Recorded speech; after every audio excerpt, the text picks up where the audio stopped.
أعوذ بالله من الشيطان الرجيم. بسم الله الرحمن الرحيم.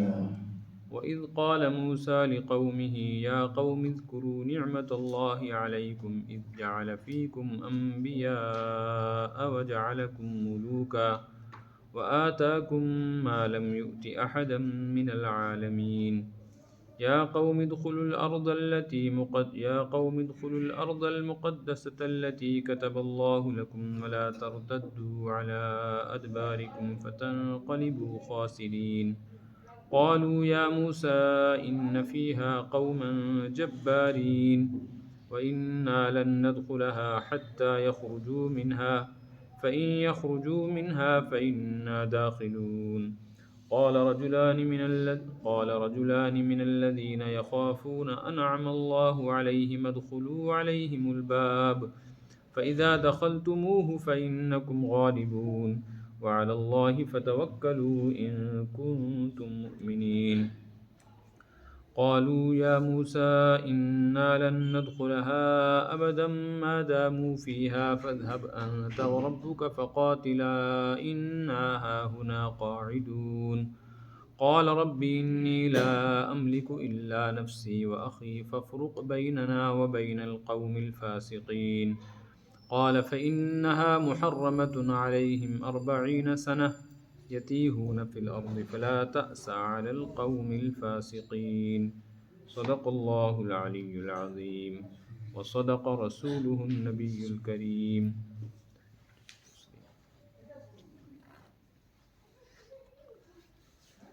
حضرت موسیٰ علیہ السلام کی قوم فرعون اور اس کی پوری جماعت کی غلامی کرتی تھی مصر میں، اور انتہائی ظلم و ستم میں زندگی گزار رہے تھے، جس کا تذکرہ پہلے پارے میں تفصیل سے آ چکا ہے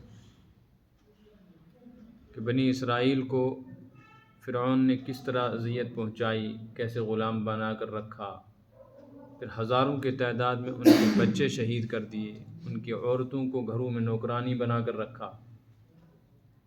تو حضرت موسیٰ علیہ السلام نے بنی اسرائیل کے نجات کے لیے اللہ کی طرف سے کوششیں کی اور ان کو دین کی دعوت دی۔ حضرت موسیٰ علیہ السلام کی محنت سے، کوششوں سے اللہ تعالیٰ نے بنی اسرائیل کو اس مصیبت سے نجات بخش دی جس میں وہ تھے۔ اور اتنا ہی نہیں ہوا بلکہ ان ظالموں کو، فرعون اور اس کی پوری جماعت کو، بنی اسرائیل کی آنکھوں کے سامنے اللہ تبارک و تعالیٰ نے غرق کر دیا، تباہ و برباد ہو گئے، ملک ہاتھ سے چلا گیا، حکومتیں چھوٹ گئیں۔ جس ملک کے بارے میں قرآن میں آیا ہے، فرعون کہتا تھا الیس لی ملک مصر وہذہ الانہار تجری من تحتی، کیا میں اتنا بڑا بادشاہ نہیں ہوں، یہ میرا ملک مصر ہے، سرسبز و شاداب، زرخیز، تو میں ہی رب ہوں۔ اللہ فرماتے ہیں ہم نے ان کو نیست و نابود کر دیا، نام و نشانی مٹا دی۔ تو وہ واقعہ تفصیل سے آپ کے سامنے ہے کہ اللہ تبارک و تعالیٰ نے بنی اسرائیل کو پھر بڑی عزت دی۔ جب فرعون اور اس کا پورا لشکر دریائے نیل میں ڈوب گیا، اسی وقت حضرت موسیٰ علیہ السلام اور آپ کے ساتھ جو بنی اسرائیل تھے، جن کی مشہور تعداد 6 لاکھ افراد ہیں، مرد عورت بچے جو تھے، وہ دریائے نیل پار کر گئے، پار کر کے ایک علاقے میں پہنچے ہو۔ اب ان کو حکم ہوا کہ دیکھو فرعون بھی ڈوب گیا، اس کا پورا لشکر بھی ڈوب گیا، اس کی حکومت بھی چلی گئی، اس کی طاقت بھی مٹ گئی۔ اب جو پچھلا تمہارا ملک ہے نا، وہ بھی تمہارا، یعنی فرعون کا جو ملک ہے وہ تم کو۔ البتہ تم کو ایک کام کرنا پڑے گا، وہ یہ ہے کہ پیچھے کی طرف نہیں واپس جانا۔ ابھی یہ سوچ کر کہ فرعون تو غرق ہو گیا، اب ملک ہمارا ہے، ہم جائیں تو وہاں حکومت کریں، عیش کریں، میں نے یہ نہیں کرنا ہے۔ تم ایک کام کرو، تم آگے بڑھو، اور تھوڑا سا آگے ایک اور علاقہ آ رہا ہے، اس کو قرآن نے کہا ہے ارض مقدسہ، بابرکت زمین۔ اس سے مراد ملک شام ہے۔ تفسیروں میں بہت ساری جگہ لکھی ہیں کسی میں لکھا ہوا ہے اردن، کسی میں لکھا ہوا ہے فلسطین، کسی میں لکھا ہوا ہے بیت المقدس۔ مراد اس سے ملک شام ہی ہے، یہ سارے علاقے اس وقت ملک شام میں تھے، اور ملک شام کو قرآن پاک نے ارض مقدس اس لیے کہا ہے کہ وہاں انبیاء کرام علیہم الصلوات والتسلیمات بڑی تعداد میں رہے ہیں، اور ایک قبلہ بھی وہاں موجود ہے، بیت المقدس، مسجد اقصی، اور معراج کا سفر بھی وہیں سے شروع ہوا۔ تو حکم یہ ہوا تھا کہ تم آگے بڑھو، اب تو تم نے اللہ کی مدد دیکھ ہی لی۔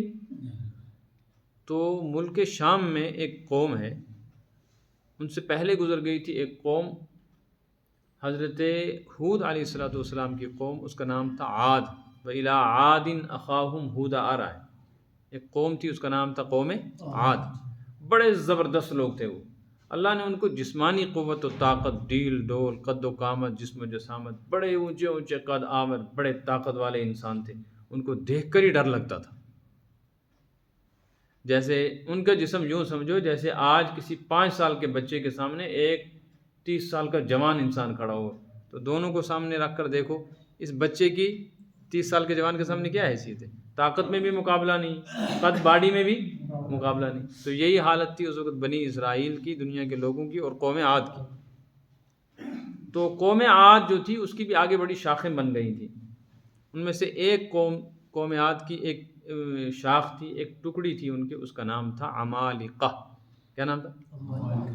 تو اس زمانے میں عمالقہ مشہور تھے دنیا میں قوت و طاقت کے اعتبار سے، ان کا غلبہ تھا، ان کی حکومت تھی ملک شام کے اس علاقے میں۔ حکم ہوا کہ تم وہاں جاؤ اور ان سے لڑو، ان سے لڑو اور ڈرنا نہیں۔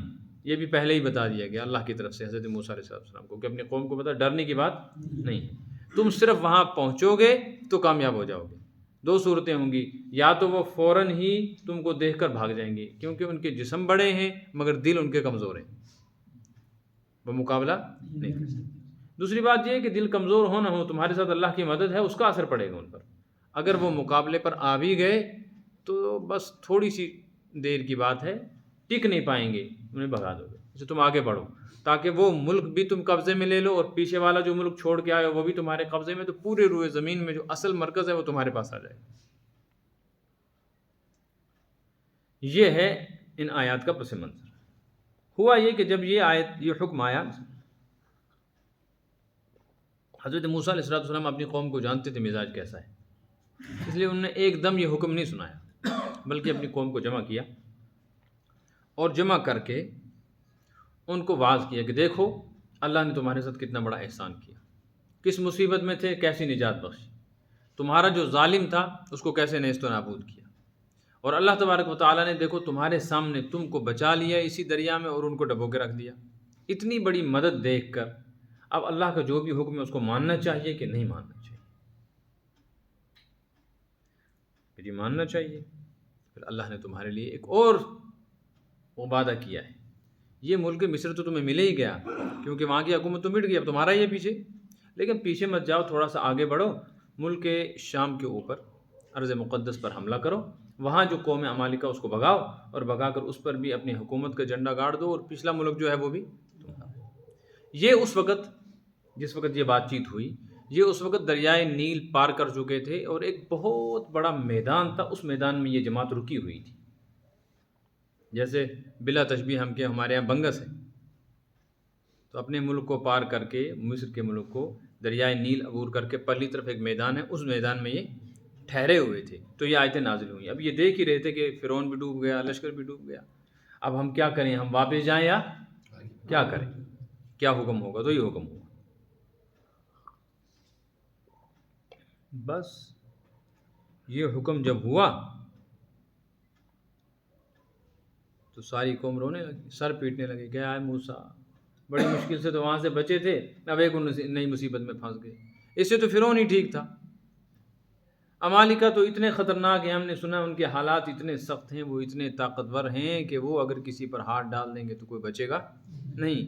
تو ہم نے تو سوچا تھا ہماری جان بچ گئی، ہم تو نئی مصیبت میں پھنسے، اب تو ہم نہیں بچیں گے، اب جو حکم ہمیں ہوا ہے اس میں تو ہماری جان چلی جائے، ہم تو 6 لاکھ مٹ جائیں۔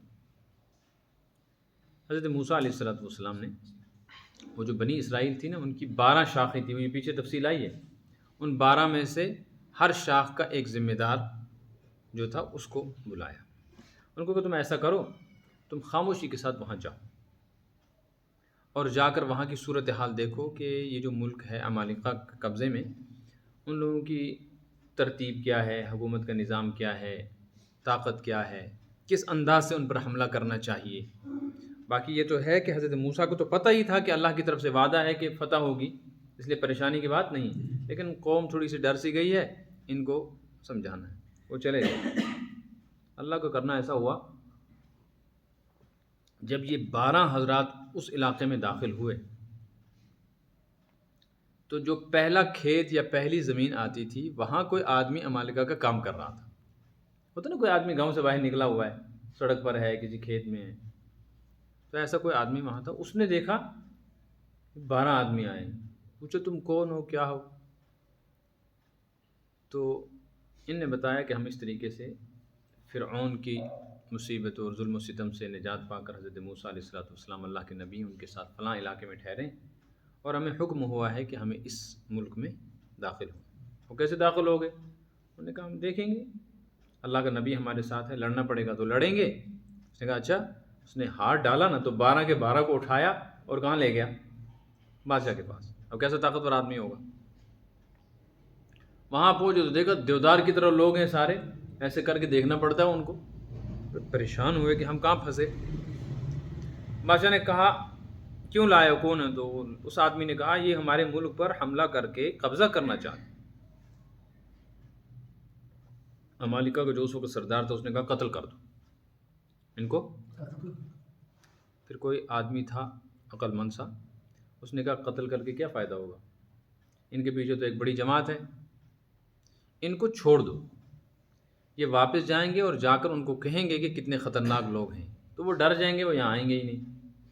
آئیے بھی ٹھیک ہے، چھوڑ دیا۔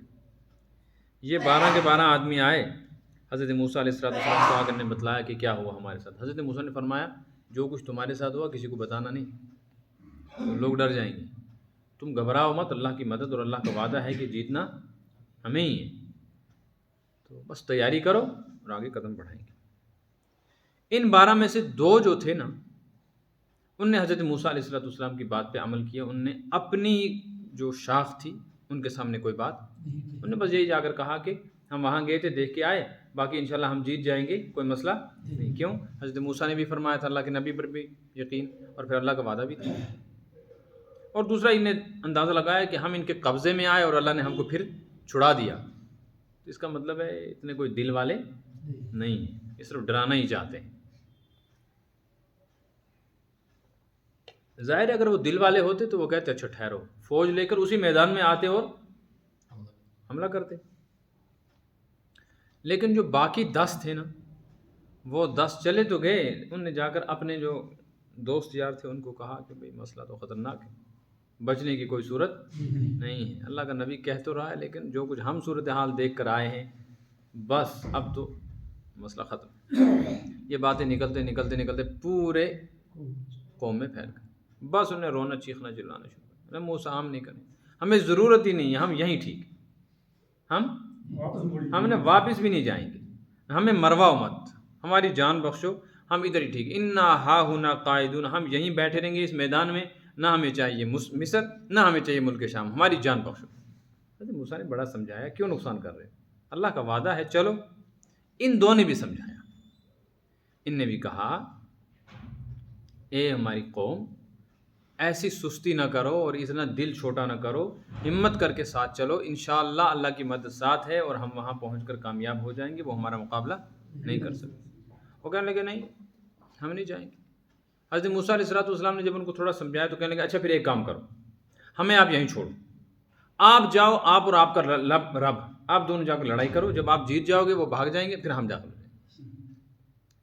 آپ اور آپ کا رب لڑو، اس کے 2 معنی، ایک معنی ہے آپ لڑو اور آپ کے رب کی مدد تو آپ کے ساتھ ہے ہی، اس لیے جب آپ جاؤ گے جیتنا ہے ہی، تو ہم جائیں گے تب بھی جیت جائیں گے، ہم نہیں جائیں گے آپ کے ذریعے سے بھی جیت جائیں گے، تو ہمیں مت مرواؤ، آپ جاؤ، آپ جا کے لڑو، آپ کے رب کی مدد آپ کے ساتھ ہے، فرشتے ہی آ جائیں گے اور آپ جیت جاؤ گے، پھر آپ آرڈر نکالنا، ہم وہاں پہنچ جائیں گے۔ یہ تو ایک مطلب ہے۔ دوسرا مطلب بڑا خطرناک ہے اس کا. دوسرا مطلب یہ ہے، یہ ایک قسم کا مذاق ہے، جا تو اور تیرا رب لڑائی کرو، ہمیں لڑنے وڑنے کی ضرورت نہیں، کیونکہ رب ہی کہہ رہا ہے. یہ کلمہ کفر ہے، یہ کلمہ کفر ہے. بعض لوگوں نے یہی مطلب دیا ہے، بعض مفسرین نے، انہوں نے یہ مذاقاً کہا تھا. اگر ایسا کہا پھر تو کہنے والے کیا ہو گئے؟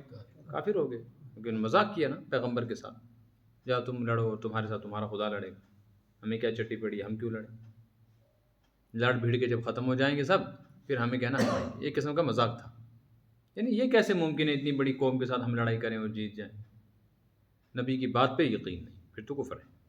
لیکن جمہور فرماتے ہیں یہ مراد نہیں ہے، یہ مراد نہیں ہے، بلکہ یہاں یہ مراد ہے کہ ہم نے تو مدد دیکھ لی ہے اللہ کی، ہمیں تو یقین ہے کہ اللہ کی مدد آپ کے ساتھ ہے، مگر آپ کے ساتھ ہے، پتہ نہیں ہمارا کیا ہوگا، ہم میں سے کچھ مارے جائیں گے.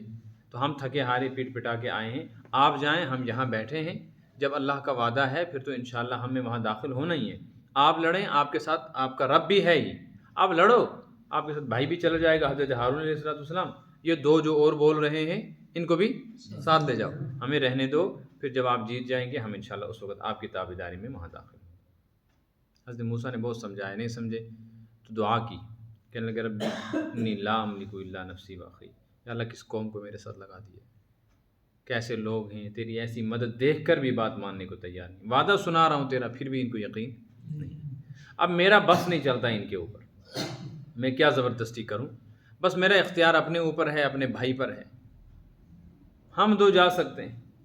اب آپ ایسا کیجئے، یہ کہتے ہیں ہم انا ہا ہنا قاعدون، ہم یہیں بیٹھے رہیں گے، اور کہتے ہیں ہم نہیں جائیں گے، ہم نہیں لڑیں گے.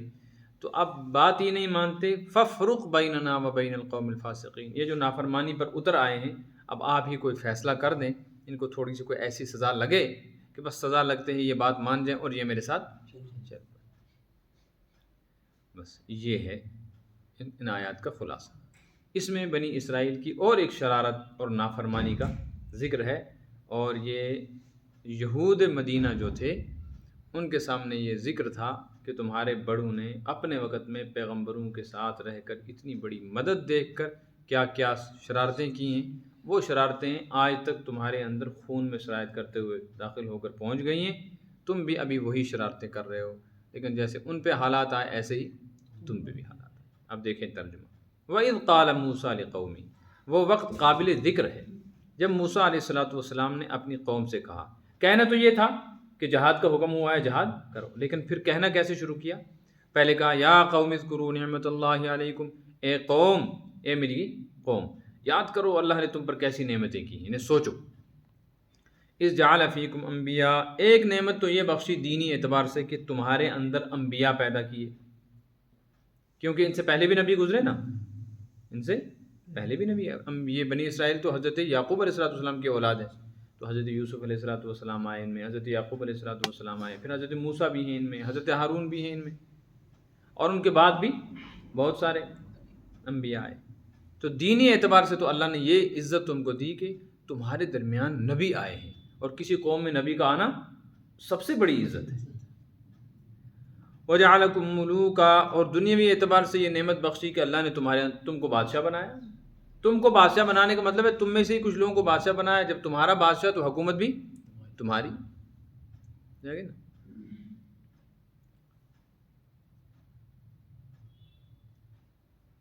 جیسے یہاں کشمیر میں کہتے تھے شیخ خاندان کی حکومت ہے. کس کی؟ شیخ خاندان کے سارے لوگوں کی حکومت تھوڑی تھی، ایک آدمی حکومت پر تھا، لیکن اس کی وجہ سے پورے خاندان کو کہتے تھے حکومت ان کی. تو بنی اسرائیل میں سے وقتاً فوقتاً ایک ایک بادشاہ بنتا تھا، 2-3 اقتدار ملتا تھا، لیکن اس اعتبار سے پوری قوم کو کہا گیا کہ تمہارے ہی بادشاہ ہیں، لہٰذا تم سمجھو کہ تمہاری ہی حکومت چل رہی ہے. تیسری نعمت یہ ہے آتاکم ما لم یؤتی احدا من العالمین، کہ اللہ نے تم کو ظاہری اعتبار سے بھی کچھ ایسی نعمتیں دی ہیں، تمہارے ساتھ ایسے معاملہ فرمایا جو دنیا میں کسی کے ساتھ نہیں، اس وقت نہیں، بعد میں تو خیر اس سے بھی بڑی نعمتیں اللہ کے نبی کی مدد سے اس امت کے ساتھ ہوئیں صلی اللہ علیہ وسلم. وہ کیا نعمتیں تھیں؟ مثال کے طور پہ فرعون کے پنجے سے نجات بخشی، پھر دریا میں راستہ بنایا اور پار پہنچ گئے. پھر جو فرعون اتنا زبردست دشمن تھا، اللہ نے تمہارے سامنے ان کو غرق کر دیا. اتنا بڑا معجزہ اور اتنا بڑا اللہ کی طرف سے انعام جو تمہیں ملا ہے، اس وقت روئے زمین میں کسی اور کو یہ نعمت حاصل نہیں ہے، لہٰذا تم یہ چیزیں سوچو. وہ کہنے لگے اچھا یہ تو ہم نے کر لیا، آپ جو فرما رہے ہیں چلو اللہ کی نعمت ہے، شکر ہے، اب آگے کیا کہنا چاہتے ہیں آپ؟ یہ حضرت موسیٰ نے خطبہ بیان کیا. تو حضرت موسیٰ نے کہا یا قوم ادخلوا الارض المقدسہ، بس حکم یہ ہے اے میری قوم ارض مقدسہ میں داخل ہو جاؤ. ارض مقدس سے مراد ہے وہی ملک شام، اور وہاں اس وقت جماعت تھی عمالقہ کی، بڑے زبردست لڑاکو قسم کے لوگ، اور ڈرنا ورنا نہیں. کیوں؟ کتب اللہ لکم، اللہ نے تمہارے بارے میں فیصلہ لکھ دیا ہے کہ وہ تمہیں ہی ملے گا، تمہارا کوئی نقصان، بس تمہیں داخل ہمت کر کے وہاں پہنچو. تو دیکھو نا پیچھے کیسے ڈبویا اللہ نے، ایسے ان کو تباہ برباد کر. لیکن ایک کام کرنا، ولا ترددوا علی ادبارکم، واپس مڑنے کی کوشش مت کرنا کہ ہمارا ملک خالی ہو گیا، ہم جائیں گے اپنے ملک میں، اپنی زمینوں میں رہیں گے، اور بادشاہ فرعون جو ہے وہ ڈوب گیا، لہٰذا اس کے حملے لشکر پہ ان کے ڈوب جانے کے بعد اس کے محل میں ہماری حکومت قائم ہوگی. ایسا نہیں کرنا، وہ بھی تمہیں ہی مل گیا، آگے بھی اور ایک علاقہ ہے وہ بھی تمہیں ملے گا، پھر چاہے یہاں رہو یا وہاں رہو. اگر تم پیچھے مڑنے کی کوشش کرو گے دریائے نیل پار کر کے، فتنقلبوا خاسرین، تو پھر تم گھاٹے میں ہو جاؤ گے. کیوں؟ آگے کے راستے تمہارے لیے بند ہو جائیں گے، پھر کوئی نئی مصیبت آئے گی، کیونکہ اللہ کا حکم تم توڑو گے. اس پر بجائے اس کے کہ وہ کہتے ٹھیک ہے، قالوا، کہنے لگے یا موسیٰ ان فیہا قوما جبارین، اے موسیٰ ہم کیسے وہاں جائیں گے؟ توبہ توبہ توبہ، یہ کیا کہتے ہیں آپ؟ ان فیہا قوما جبارین، وہاں تو بڑے زبردست لوگ رہتے ہیں، ان کے ساتھ لڑنا کھیل ہے. وَإِنَّا لَن نَدْخُلَهَا، ہرگز ہرگز بھی ہم وہاں داخل ہونے کو تیار، وہاں جانے کو ہم تیار نہیں. ہاں اگر آپ کہتے ہیں تو پھر ہماری ایک شرط ہے، کیا؟ حَتَّى يَخْرُجُوا مِنْهَا، جب تک وہ وہاں سے نکلیں گے نہیں تب تک ہم وہاں نہیں. فَإِن يَخْرُجُوا مِنْهَا فَإِنَّا دَاخِلُونَ، جب وہ اس علاقے سے نکل جائیں گے، چاہے آپ کی دعا سے بھاگیں، چاہے کوئی عذاب آئے، چاہے کسی اور طرح، تو بس جب ملک خالی ہو جائے گا پھر ہم جائیں گے. لیکن جب تک وہ وہاں ہیں یہ نہ سوچو کہ ہم وہاں جائیں گے تو جا کر ان سے لڑیں گے، ہم تھکے ہوئے ہیں. قال رجلان من الذين يخافون انعم الله عليهم ادخلوا عليهم الباب، وہ جو بنی اسرائیل تھے ان میں سے دو آدمی، یہ وہی دو ہیں 12 میں سے جو دو آئے تھے. یہ دو کون ہیں؟ ان میں سے ایک کا نام ہے حضرت یوشع بن نون، یہ بڑے مشہور ہیں، اور سورہ کہف میں بھی ان کا ذکر آ رہا ہے. ان نے اپنے وقت میں حضرت موسیٰ علیہ السلام کی مصاحبت اختیار کی، ساتھی رہے ان کے، اور حضرت یوشع بن نون حضرت موسیٰ علیہ السلام کی وفات کے بعد نبی بنے.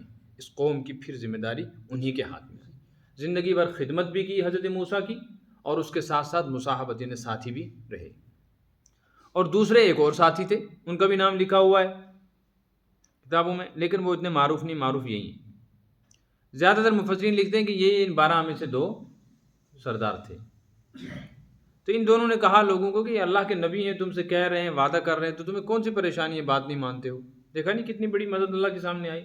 ڈرو مت، ادخلوا علیہم الباب، تم صرف دروازے پر تو پہنچو، سمجھا گئی نا، گیٹ وے آف شام، ملک شام کا جو کہ مین انٹری جہاں ہے بارڈر، بس وہاں تو پہنچو. تو پھر کیا ہوگا؟ فَإِذَا دَخَلْتُمُ، جیسے ہی تم وہاں پہنچو گے نا، فَإِنَّكُمْ غَالِبُونَ، تمہیں طاقت غلبہ حاصل ہوگا، وہ تمہارا مقابلہ کر ہی نہیں سکتے. اور اگر ان کے پاس طاقت ہو بھی اور مقابلہ بھی کریں تو تمہیں ڈرنا کی ضرورت نہیں ہے نا. وَعَلَى اللَّهِ فَتَوَكَّلُوا، بھائی اللہ پہ بھروسہ کرو، ان کنتم مؤمنین، اگر ایمان والے ہو. کیونکہ جو ایمان والے ہوتے ہیں وہ دنیا کی طاقت سے، حکومت سے، اقتدار سے نہیں ڈرتے، وہ تو اللہ سے ڈرتے ہیں. تم کو اس بات پہ بھروسہ کرنا چاہیے کہ اللہ کی مدد ہمارے ساتھ ہے، اور اس سے ڈرنا چاہیے کہ اگر اللہ ناراض ہو جائے گا تو پھر راستے بند. سمجھایا. لیکن یہ ایسے لوگ تھے نا، ان دو نے جب ان کو سمجھایا نا، ان کو جواب ہی نہیں دیا. انہیں ان کے ساتھ کہا تمہارے ساتھ کیا بات کریں گے، چھوڑو، دو ہمیں صرف موسیٰ سے بات کرنی. کہنے لگے قالوا یا موسیٰ، کہنے لگے اے موسیٰ، اب مت تقریریں ادھر ادھر کسی کی کرانے کی ضرورت، ہم آپ سے ڈائریکٹ بات کرتے ہیں. انا لن ندخلها ابدا، ہرگز ہرگز ہم جانے کو تیار، ہم نہیں کریں گے یہ کام ابدا. کبھی بھی ایسا نہیں ہو سکتا ہے کہ ہم وہاں جائیں، چاہے آپ کتنی کوشش کریں، کتنا بھی حکم ہو اللہ کا، نہیں مانیں گے. کیوں؟ اس وجہ سے کہ ہم انکار نہیں کر رہے ہیں، ہم ڈر رہے ہیں، ہم کمزور ہیں. ما داموا فیہا، جب تک وہ وہاں ہیں، ہم وہاں جانے سے انکار نہیں کرتے، جب تک وہ ہیں تب تک جانے سے انکار کرتے. باقی جب وہ نکل جائیں گے تو جو حکم ہوگا ہم کریں. البتہ اب ایک صورت ہے، فَاذْهَبْ أَنْتَ وَرَبُّكَ فَقَاتِلَا، جائیے آپ اور آپ کا رب اور جا کر وہاں لڑیے ان سے، عمالقہ سے. اِنَّا هَاهُنَا قَاعِدُونَ، ہم یہیں بیٹھے رہیں گے. ہم اچھا واپس بھی ہم آپ کا انتظار کریں گے یہیں.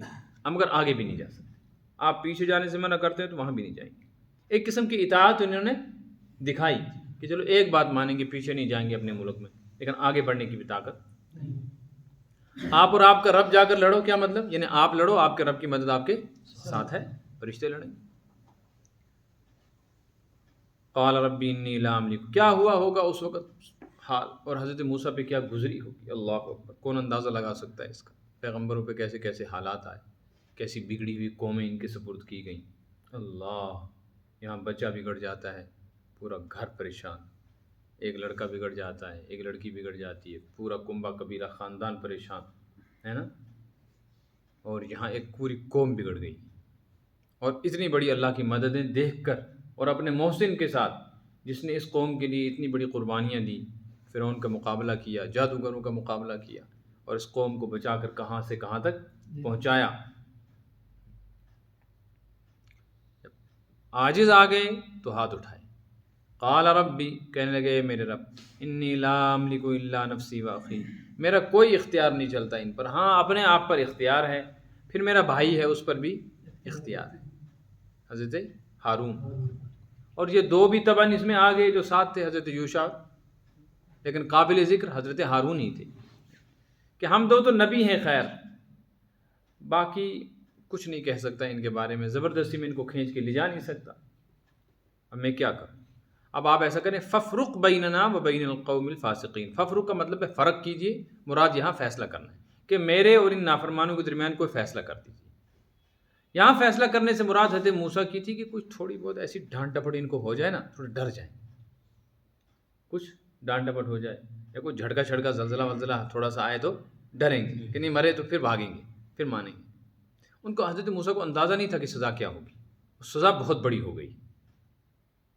جب حضرت موسیٰ نے دعا کی تو انہوں نے فرمایا ٹھیک ہے، اگر یہ نہیں جاتے تو رکیں یہاں، یہ کہتے ہیں انا ہا ہنا قائدون، ہم یہیں بیٹھیں گے، تو اب ان کو یہیں بیٹھنا پڑے گا، فإنها محرمۃ علیہم 40 سنہ، 40 سال تک اب ان کے راستے ہم بند کر دیں گے، حرام کر دیا ہم نے، 40 سال تک اب اس میدان سے باہر نہیں نکلیں گے۔ یہ کہتے ہیں ہم بیٹھیں گے تو بیٹھو، ہم دکھائیں گے کیسے بیٹھنا پڑتا ہے، یہ چاہتے ہی نہ بیٹھنا تو ہم بٹھا کر دکھائیں گے۔ اب پیچھے مڑنے کو تیار ہوں گے تو مڑ بھی نہیں سکیں گے، آگے بڑھنے کو تیار ہوں گے تو بڑھ بھی نہیں سکیں گے، اب مانیں گے لیکن ہم نے راستہ بند کر دیا۔ کیوں یہ سزا دی؟ یہ خود ہی کہہ رہے ہیں نا ہم بیٹھیں گے، تو ہم بٹھا کے دکھائیں گے، ایک دو دن نہیں، پھر 40 سال حرام ہے ان کے اوپر، اب 40 سال تک یہ آگے نہیں بڑھ سکتے۔ یتیہون فی الارض، یہ اسی زمین کے ٹکڑے پر جہاں ہیں نا، اسی میدان میں، اسی میں در بدر پھریں گے۔ روایات میں ہے کہ پھر یہ حال ہو گیا ان کا، 1 دن 2 دن 5 دن 10 دن، تھک گئے نا۔ اب یہ جب آیت آئی، یہ جب حکم آ گیا، حضرت موسیٰ نے سنایا کہ لو جی مل گئی سزا، اب یہ ہو گیا۔ حضرت موسیٰ خود بھی غمگین ہو گئے کہ ہو، میں نے دعا کی تھی، میں نے سوچا تھا کوئی چھوٹا موٹا جھٹکا لگے گا، مان جائیں گے، یہ تو بڑا مسئلہ بن گیا، 40 سال تک کے لیے فیصلہ ہو گیا، نہیں نکل سکتے۔ اب قوم بھی سمجھ گئی کہ تو عذاب ہے۔ اب انہوں نے تیاری کی کہ چلو اب ایسا کرتے ہیں، اب مانیں گے ہم بات۔ چلو حضرت موسیٰ بھی ناراض ہیں، اللہ بھی ناراض ہے، معافی مانگتے ہیں، معافی مانگ لیجیے، معافی، خوب توبہ استغفار، معافی وافی مانگی، اور معافی مانگ کر آدھو نے کہا کیا کرنا چاہیے؟ کہا آگے جانا چاہیے۔ کدھر؟ جدھر کا حکم ہے نا چلنا چاہیے۔ آدھو نے کہا نہیں، اب آگے نہیں جانا چاہیے، ہمیں اب پیچھے ہی موڑنا چاہیے، تو چل پڑے۔ صبح سے چلنا شروع کیا، چلتے چلتے چلتے چلتے شام ہو گئی، شام کو دیکھا تو جہاں چلے تھے وہیں پھر 40 سال یہی حال رہا ان کا۔ صبح کو یہ چلنا شروع کرتے تھے، میدان سے نکلیں گے، پورا دن چلتے تھے، شام کو دیکھتے تھے جہاں سے چلے پھر وہیں پہنچ گئے، راستہ ان کو ملتا نہیں تھا نکلنے کا۔ جو یاجوج ماجوج کے ساتھ واقعہ ہو رہا ہے نا، ان کے جیسے راستے بند ہیں، اسی طرح کا حال ان کے ساتھ۔ اس دوران چونکہ ان نے توبہ استغفار کر لی تھی، حضرت موسیٰ علیہ السلام نے بھی پھر ان کی طرف سے اللہ سے معافی مانگی، تو فرمایا گیا کہ نہیں، یہ فیصلہ تو اب بدلنے والا، 40 سال تو بہرحال ان پر حرام ہو گیا، یہاں سے نکل نہیں سکیں گے۔ البتہ آپ یہاں کیسے رہیں؟ نہ کوئی مکان ہے، نہ کوئی چھت ہے، نہ کھانے کی کوئی چیز ہے، نہ کوئی زمین زراعت ہے، نہ پانی ہے، سمندر کے کنارے پڑے ہوئے ہیں، تو پریشانی تھی نا۔ تو اب یہ حضرت موسیٰ علیہ السلام نے ان کے لیے دعا کی کہ یا اللہ، دھوپ نکلتی ہے تو پریشان ہو جاتے ہیں، کوئی انتظام فرما۔ تو دھوپ نکلتی تھی، سایہ بھی ساتھ آ جاتا تھا بادل کا، تو دن بھر سایہ رہتا تھا دھوپ میں، اس لیے آرام سے رہتے تھے۔ اسی طریقے سے پانی کی ضرورت پڑی تو ایک پتھر تھا حضرت موسیٰ علیہ السلام کے ساتھ ساتھ رہتا تھا، حضرت موسیٰ اس پہ پتھر پہ مارا تو اس سے 12 چشمے نکلے۔ اب آپ نیٹ پہ دیکھیں گے تو دکھا بھی رہے ہیں آج کل کہ وہ پتھر کہیں موجود ہے، اور اس پہ واقعتاً وہ سوراخ سے بنے ہوئے ہیں، اور ایسا لگتا ہے کہ یہاں سے 12 پانی چشمے چھوٹ پڑے۔ بس اس سے میٹھا پانی پیتے تھے۔ پھر کہنے لگے اب کیا کریں ہم، اب کھانے کو کچھ نہیں ہے، تو آسمان سے ان کے لیے من و سلوہ اترا۔ ایسے جانور آتے تھے، قریب میں رہتے تھے، بھاگتے نہیں تھے، پکڑ لیتے تھے، پکڑ کے ان کو ذبح کرتے تھے، بھون کے کھاتے تھے۔ پھر کہنے لگے کہ اب ہم گوشت کھاتے کھاتے تھک گئے ہیں، کوئی زمین زراعت نہیں، کچھ نہیں، دال بنی، پیاز، لہسن، سب چیزوں کا انتظام ہوا۔ تو یہ ساری نعمتیں اسی لیے ملی نا کہ بعد میں اللہ تعالیٰ نے ان کو معاف کر دیا۔ اگر یہ کافر ہوتے پھر تو ایسا عذاب آتا۔ جن نے جو نافرمانی کی تھی اس کے بعد جو معافی وغیرہ مانگی تو اللہ کے نبی کی برکت سے یہ ساری نعمتیں ان کو ملنے لگی، لیکن جو اصل سزا ملی وہ برقرار رہی۔ اس میں لمبا زمانہ گزر گیا۔ اب حضرت موسیٰ علیہ السلام کو جب پتہ لگا کہ اس سزا کا لمبا زمانہ ہے اور یہ معاف ہونے والی نہیں ہے تو بڑے دکھی ہوئے۔ اس پر آیت نازل، اس پر حکم نازل ہوا، فَلَا تَأْسَ عَلَى الْقَوْمِ الْفَاسِقِينَ۔ آپ کیوں پریشان ہیں؟ آپ نے تو خود ہی کہا تھا کہ یہ فاسق ہیں، کوئی سزا دیں، تو ہم نے کوئی بڑی سزا نہیں دی۔ جو یہ کہتے تھے ہم یہاں پڑے رہیں گے تو ہم نے کہا ٹھیک ہے پڑے رہو۔ اب آپ ان پر غم نہ کریں، ہم آپ کو خوش کریں گے۔ ہم آپ کو وہ خوشی یہ ہے کہ چلو اب جو ان کے لیے آپ مانگیں گے وہ ہم دیتے رہیں گے، لیکن راستہ فی الحال ان کا بند، اور آپ کو بھی یہی رہنا پڑے گا۔ جب قوم یہاں ہے تو پیغمبر کہاں رہے گا؟ پیغمبر بھی وہی، حضرت ہارون بھی وہی ہیں، حضرت یوشع بھی وہی ہیں، اور حضرت موسیٰ علیہ السلام بھی۔ تو حضرت موسیٰ علیہ السلام ایک طویل عرصے تک وہاں رہے۔ چند سالوں کے بعد حضرت موسیٰ علیہ السلام کا انتقال ہو گیا، حضرت ہارون کا بھی انتقال ہو گیا۔ حضرت ہارون علیہ السلام کا پہلے انتقال ہوا چھوٹے بھائی کا، پھر حضرت موسیٰ علیہ السلام کا انتقال ہو گیا۔ پھر مسئلہ تھا کہ اب اس قوم کو سنبھالے گا کون؟ تو حضرت یوشع کو اللہ نے نبی بنایا۔ تو 40 سال کے زمانے میں بہت سارے لوگ وفات کے، خاص طور پہ وہ لوگ جن نے کہا تھا نا ہم یہیں بیٹھے رہیں گے، وہ ہوتے نہیں قسم کے، وہ جن کو کھوڑ پینچ کہتے ہیں، وہ سارے کے سارے چلے گئے۔ چھوٹے بچے رہ گئے یا نئی نسل پیدا ہوئی، وہ ہوئے، تو پتہ نہیں ان کی تعداد کتنی ہوئی۔ 40 سال کی مدت پورے ہونے کے بعد اللہ نے ان کے لیے جب یہ سزا کا وقت مقرر تھا وہ پورا ہوا تو راستہ کھول دیا اور یہ نکلے۔ تو حضرت یوشع نے سمجھایا کہ دیکھو تمہارے بڑوں کی نافرمانی کی وجہ سے کتنی بڑی سزا آئی، وہ حکم ابھی تک باقی ہے، ہمیں وہاں جانا ہے اور جا کر اس علاقے کو فتح کرنا ہے۔ جو چیز 40 سال پہلے ملنی تھی 40 سال دیر ہو گئی ہے، تم ایسا نہیں کرنا، تم میرے ساتھ چلو۔ تو نے کہا ٹھیک ہے، اور چلے۔ جب وہاں پہنچے بس تھوڑا سا مقابلہ ہوا اور عمالقہ ختم ہو گئے، اور حضرت موسیٰ علیہ السلام کی اس قوم کا غلبہ ہو گیا اور فتح ہو گیا ملک شام بھی، اور ملک شام کے فتح ہونے کے بعد ملک مصر بھی ان کے قبضے میں آ گیا۔ اللہ نے اس کو بیان کیا ہے کہ دیکھو کیسی کیسی نافرمانی انہوں نے کی۔ یہاں ایک بات ذہن میں رکھنی چاہیے، مفسرین نے ایک واقعہ لکھا ہے،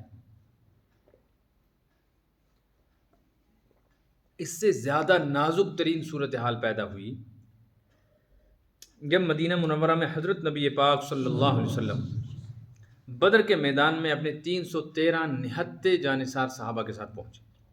اندازہ بھی نہیں تھا کہ جنگ ہوگی، تھا ہی نہیں کچھ میں جنگ میں، نہ کوئی جنگ کا ارادہ، نہ کوئی تیاری۔ حضرت نبی پاک صلی اللہ علیہ وسلم تو ایک خاص مقصد سے میدان بدر میں پہنچے تھے۔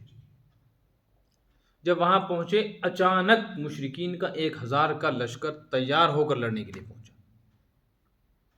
یہ صورتحال دیکھی، رمضان کا مہینہ، روزہ، نہ تیاری، نہ ابھی تک کوئی جنگ ہوئی ہے، ابھی تک مسلمانوں کی کوئی جنگ ہوئی ہی نہیں، ہمیشہ کمزوری میں رہے، ہجرت بھی ہوئی۔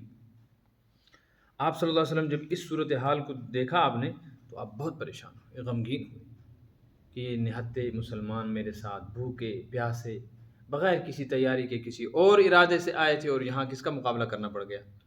قوت و طاقت کا 1000 آدمی۔ تو حضرت نبی پاک صلی اللہ علیہ وسلم نے سجدے میں سر رکھ کے دعا مانگی، یا اللہ ہذہ اسامہ ان تہلک ہذہ اسامہ، یا اللہ یہ چھوٹی سی جماعت میں نے بڑی مشکل سے تیار کی، بیچارے بھوکے ہیں، ان کے پاس کپڑے نہیں ہیں، ان کے پاس ہتھیار نہیں ہیں، کھانے پینے کا سامان نہیں ہے، لڑنے کے لیے آئے نہیں ہیں، لیکن یہ گھراؤ میں آ گئے ہیں۔ اگر آج ان پر حملہ کیا اور یہ میرے جانثار صحابہ ختم ہو گئے تو پھر تیرا نام لینے والا ہی کوئی نہیں بچے گا، ان کو بچا۔ آپ صلی اللہ علیہ وسلم پر جو کیفیت طاری ہوئی نا، صحابہ دیکھ رہے تھے۔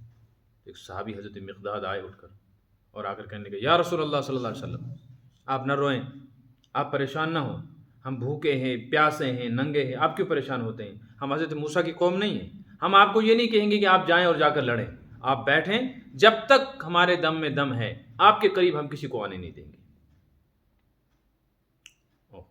حضرت عبداللہ ابن مسعود فرماتے ہیں کاش جو بات مقداد ابن اسود نے کہی یہ میں نے کہی ہوتی، یعنی یہ حضور کو تسلی کا سامان میرے ذریعے سے ملا۔